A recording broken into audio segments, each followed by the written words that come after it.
Џо алгоритмиве се страшни, од кај ископаа музика? Ја барем важам за човек со добар вкус на музика.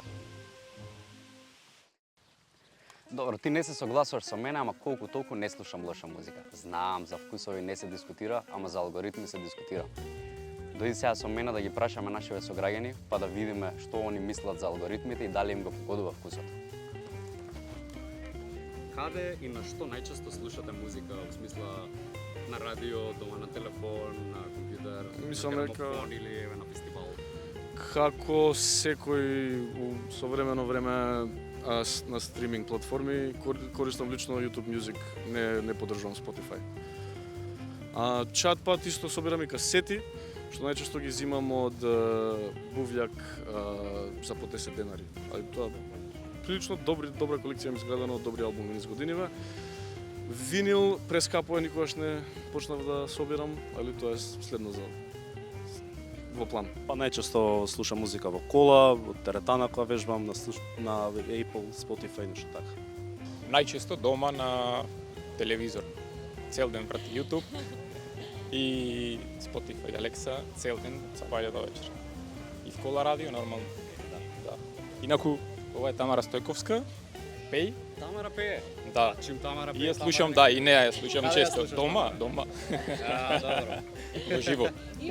Генерално да, и фестивали секако, ама сега ако споредиме колку често на фестивали слушаме и колку често дома, секако дома, пошто цело време слушаме дома музика.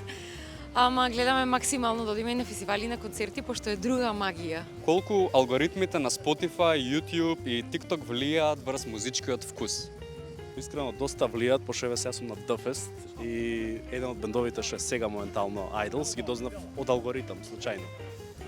Така да реално влијаат. Мислам дека многу, никогаш до сега волку немаат влијание врз популарна музика, дури као бендови што биле некогаш популарни па изумрела славата, сега се враќаат само ради тие.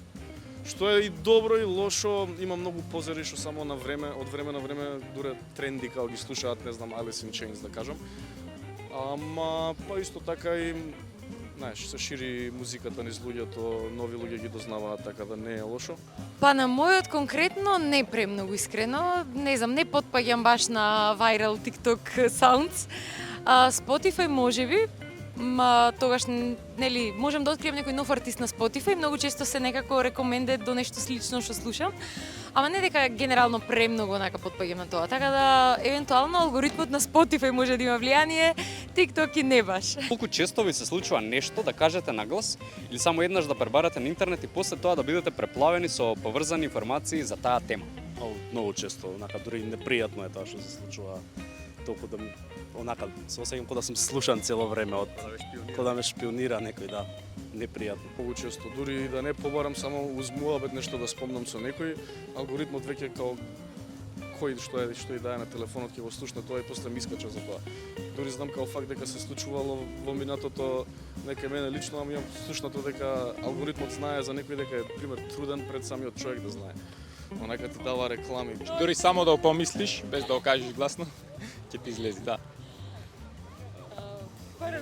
Па параноично генерално ми е мене тоа, не знам, некако ме вади од памет дека така да толку делува, ама не знам, гледај, некогаш е практично да бидеме реални, ама дефинитивно е малку така како, не знам.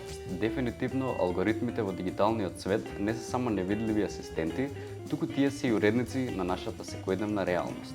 Со секој лајк, скрол и подолго задржан поглед, ние им даваме насоки што да ни прикажуваат и ни создаваат свет кој е прилагоден на нашите интереси. Факт е дека не можеш да ги спречиш, но можеш свесно да го менуваш наративот.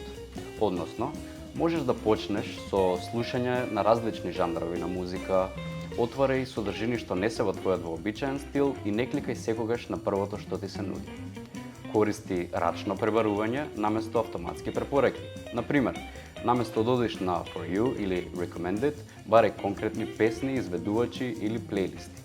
Следи луѓе и извори што имаат различни вкусови, не само оние што ти се слични. Идејата не е да ги избегнеш алгоритмите целосно, туку да не им дозволиш да ти го стеснат светот само на она што веќе го знаеш.